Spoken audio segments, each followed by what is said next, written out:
Country का scam बताओ, कुछ चटक स्कैम हो रहा हो किसी कंट्री का।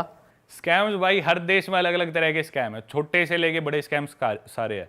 पर मैंने ये देखा है जो जगह मतलब ज़्यादा टूरिस्ट ही है वहाँ पे इस तरह के स्कैम होते हैं कि भाई टूरिस्ट से ज़्यादा पैसे लूटे जाए। जैसे इजिप्ट हो गया, पिरामिड्स के लिए वहाँ पे सारे आते हैं, तो लोग सोचते हैं कि भाई वैसे इतने ज़्यादा अमीर नहीं है वहाँ के लोकल्स, सोचते हैं कि भाई हर आदमी जो भी है वो एक वॉकिंग एटीएम है, इनसे जितने पैसे ले इसको ले लो।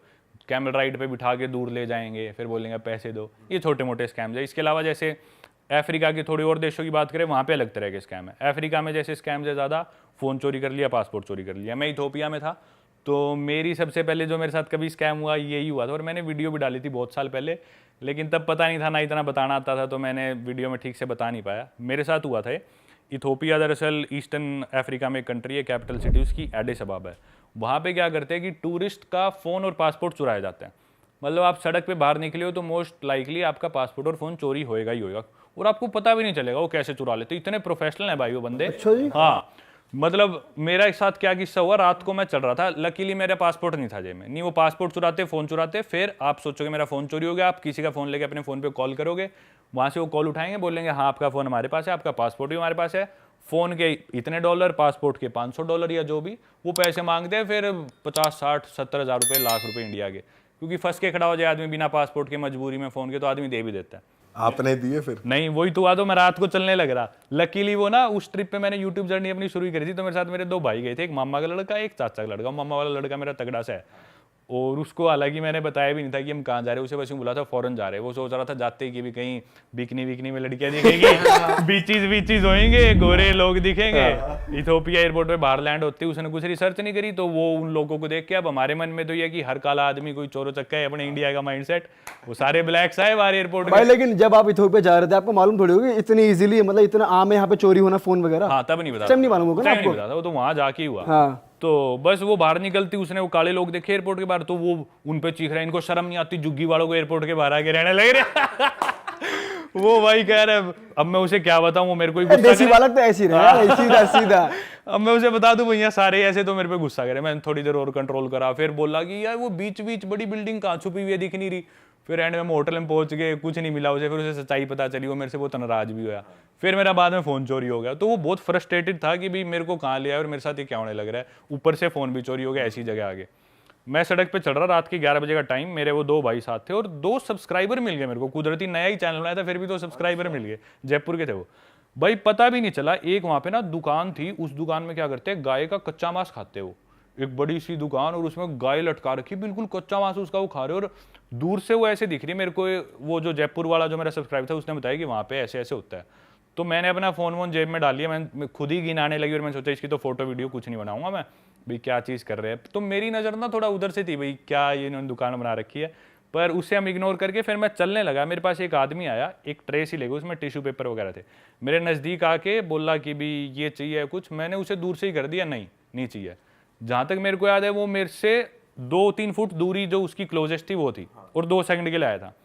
10-15 सेकंड बाद मैंने जेब में फोन हाथ डाला तो फ़ोन गायब, फ़ोन ही नहीं। भाई इतना प्रोफेशनल बंदा यार, मेरे आज तक नहीं पता चला कि उसने निकाला कैसे। अकेला था वो क्या? दो अकेला बंदा था, और हम मेरे 2 भाई और 2 सब्सक्राइबर, हम 5 जने थे उस टाइम। अकेले की इतनी हिम्मत, रात के 11 बजे आए। वहां पे वो बोलते कि अंधेरा होए बाद सड़क पे निकलो ही मत, ये रूल है अफ्रीका का, मोस्टली कंट्रीज का। निकल रहे तो आप बेवकूफ हो। हमने सोचा हम लड़के हैं, 5 लड़के हैं, 5 जवान है, हमें कौन क्या कहेगा। आया वो अकेला ही निकाल के ले गया, पता भी नहीं चला। उसी टाइम भाई उसमें से एक के पास आईफोन था, तो फाइंड माई आईफोन में देखा भाई मेरा फ़ोन कितनी दूर है।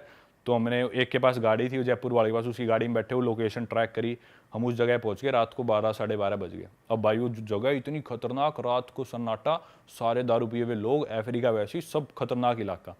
तो मेरे मामा का लड़का परेशान था, तो ना फ़ोन की लोकेशन आके वो उसमें रिंग करने का ऑप्शन होता है कि हाँ, वो फिर बीप करता है कंटिन्यूअस, करता है वो बहुत तेज। तो लोकेशन के पास आ गई, और हमने सोचा बीप कर देते हैं। बीप करा, कुछ सुनाई नहीं दिया। तो एक आदमी गुजरने लग रहा था दारू पी के, तो मेरे मामा के लड़के को मैं बोला शायद इसके पास है। मैंने बस शायद ही बोला था भाई, उसने जाके पकड़ी, उसको मारना शुरू कर दिया। वो पिटा भाई बहुत फुल, कुछ कर दिया भाई हाँ, उन्हीं के इलाके में। और भाई एक आदमी दारू पी रहा, उसे पीटना शुरू कर दिया उसने। भाई वहाँ भीड़ सी इकट्ठी होगी ऐसे ऐसे। फिर एक लेडी आई, उस लेडी पे हमने थोड़ा ट्रस्ट करा, क्योंकि उसके हाथ में बच्चा था। हमने सोचा क्यों झूठ बोलेगी। तो ये बोली तुम्हारा फ़ोन चोरी हुआ होगा। हम बोले हाँ ना, वो इंग्लिश नहीं आती बिल्कुल भी, इशारों में जो बात हुई। तो बोली अंदर एक गली है, उस गली में जाओ, वहाँ पे रहते हैं वो जो जिन्होंने चुराया होगा। अब रात को हम गए, बिल्कुल सुनसान गलियों में घुस गए। अब उनका इलाका और मेन रोड से बहुत दूर है, हम बिल्कुल गलियों में, और हमें पता था भाई हो सकता है हम यहाँ से वापस ही ना लौट पाए, ऐसा इलाका। भाई घुसे, एक कमरा सा था, अंदर से शोर आ रहा था, तो हमने सोचा इधर जाके लोगों से पूछते हैं। उस कमरे में हम घुसे तो 8-9 लड़के, जवान लड़की, दारू पी रखी, दारू पी रहे और वो स्नूकर खेल रहे, और सबके हाथ में भाई आईफोन, सैमसंग गैलेक्सी। अफ्रीका में जहाँ लोगों के पास फ़ोन ही नहीं होते, उनके पास वो फ़ोन। हम समझ गए भाई इनमें से ही कोई चोर है। हम जाके बोले भाई ऐसी ऐसी बात है, तुम में से किसी ने फ़ोन चुराया, फ़ोन दे दो। वो बोले कौन हो तुम, इधर किस तरह आ गए, तुम्हारी हिम्मत कैसी हुई आने की है। वो हम बोले हम जाएंगे नहीं, फ़ोन लेके ही जाएंगे। तो हमारी कई देर बहसबाजी सी चली। ऐसे हमने सोचा कि भी बात ज़्यादा बिगड़े ना, क्योंकि इलाका उनका, लोग भी वो ज़्यादा थे। तो पर हमने फिर भी यूँ था फ़ोन तो लेना ही लेना है, क्योंकि फ़ोन में मेरी सारी फ़ोटोज़ उस ट्रिप की, और मेरे पास फ़ोन अच्छा था, आईफोन था, तो उन भाइयों की मैंने खींच रखी, उनको भी अपनी सारा कंटेंट है उसमें जो रिकॉर्ड किया है। सारे कॉन्टैक्ट्स उसमें, ना कुछ उसमें वो कर रखा था ऑनलाइन अपलोड या बैकअप। फिर भाई एक जयपुर वाला लड़का स्मार्ट था। इथोपिया में सिर्फ एक ही कंपनी है, जैसे अपने तो एयरटेल, जियो, वोडाफोन, वहाँ पे सिर्फ इथियो टेलीकॉम कंपनी है, और आपका मोबाइल नंबर आपकी नेशनल आईडी से रजिस्टर्ड है। मतलब आपको किसी का मोबाइल नंबर पता चल गया तो आपको उसका आधार नंबर पता है। तो हर आदमी के पास एक ही नंबर होएगा, और कोई दूसरा ऑपरेटर है ही नहीं, तो एक ही नंबर होता था। तो उसने ना, जो एक आदमी उनमें से दारू पी रखी थी, उन गैंग में से बोला कि भी हमारे पास नहीं है। तो जयपुर वाला बोला 1 सेकंड में कॉल करके ट्राई कर लेता हूँ, अगर इधर नहीं बचता तो हम चले जाएंगे। वो बोला हाँ आप कॉल कर लो। तो उसने क्या करा, उसने अपने खुद के फ़ोन पे कॉल कर ली, और उसका फ़ोन वो गाड़ी में छोड़ गया था, क्योंकि पता था यहाँ लेके जाएंगे तो हमारे भी जाएंगे, तो सब छोड़ के हम गाड़ी में गए थे। तो उसने अपने नंबर पे कॉल कर ली। वो समझ गया भाई ये नंबर इसने किसका मिला है, ना कुछ फ़ोन बजा। वो समझ गया ये गड़बड़ है, ये तेज़ बन गया हमारे साथ। अब वो हमारा कुछ करते भी है तो हमारे पास उस आदमी का नंबर है, मतलब उसकी आइडेंटिटी हमारे पास है। और वहाँ पे फ़ोन चुराने का क्राइम बहुत ज़्यादा है, लेकिन उतने ही स्ट्रिक्ट लॉज भी है। अगर आप फंस गए ना तो आपकी बेल नहीं होगी, आपको जेल हो जाएगी। लेकिन फंसते नहीं है वो, क्योंकि कौन हिम्मत करता है उनकी झुग्गियों में जाके उनसे पंगे लेने की, कोई नहीं फंसता। उन्होंने सोचा भाई अब हम फंस गए, तो तब हमारा पलड़ा थोड़ा भारी हुआ। उनसे मैंने बात करी, भाई फ़ोन दो, और ले दे के रात को उनसे फ़ोन वापस ले गए। तो ये किस्सा भाई आप हो थोड़े डेंजरस जगह पे ना, आप चले जाते हो, कुछ है सीन। क्या बात कर रहे हो कि कौन घुसता है उनकी झुग्गी में? भाई आप चले गए, परमवीर भाई घुसते हैं भाई अपने। एक आम आदमी पीट दिया आपने वहाँ, भाई ने हमारे। बिना ही बात पीट दिया। वो शरीफ आदमी था, बुरा भी लगता है वैसे पर भाई हम भी शरीफ थे, हमारा फोन क्यों चुराया? सही बात है भाई, ये भी बात मुक्के सही मार दिए भाई ने। अरे उसने बहुत मारे यार। वो है भी ऐसा, वो देसी आड़ू जान नहीं होती, वो उस टाइप का है, बिल्कुल दूध दही खाना सिर्फ, और उसे लड़वा लो बस, ऐसा है वो। और वो तैयार बैठा था मुझे कोई चाहिए गुस्सा उतारने के लिए। वो उसने इतना पिटा यार, सड़क पे उनके लोकल भी इकट्ठे हो गए, छोड़ दो इसे मरेगा ये बहुत कैड़ा लगा होगा उस बंदे अरे को। भाई बहुत मारे उसके, उससे उठा ही नहीं जा रहा था आखिरी में, पता नहीं कैसे लेके भाई गए। ये खासियत है हम देसियों की, कहीं जाके लठ काट दें। और वो उसे हिंदी में लग रहा, वो हरियाणवी में। अब मैं, वो मेरा भाई इतना देसी, मैं बोलता भाई इधर इंग्लिश नहीं बोल, इंग्लिश ही समझ में आएगी, हिंदी कौन समझेगा? बोला ये सारी समझे, काट फोन, फोन काट और वो भाई उसकी गुद्दी पकड़ रखी अफ्रीकन की, और सारी समझे, बैंड फोन काट दे, नहीं बताऊंगा भाई ये नहीं समझ रहा, इंग्लिश में बोलते समझ तो लेगा अगला, सारी समझे बैंड। अरे वाह, आपने ये वीडियो यहाँ तक देख ली भाई, तुमने हमारी मेहनत सफल कर दिया। तुम ही लोग हो असली रियल हिट।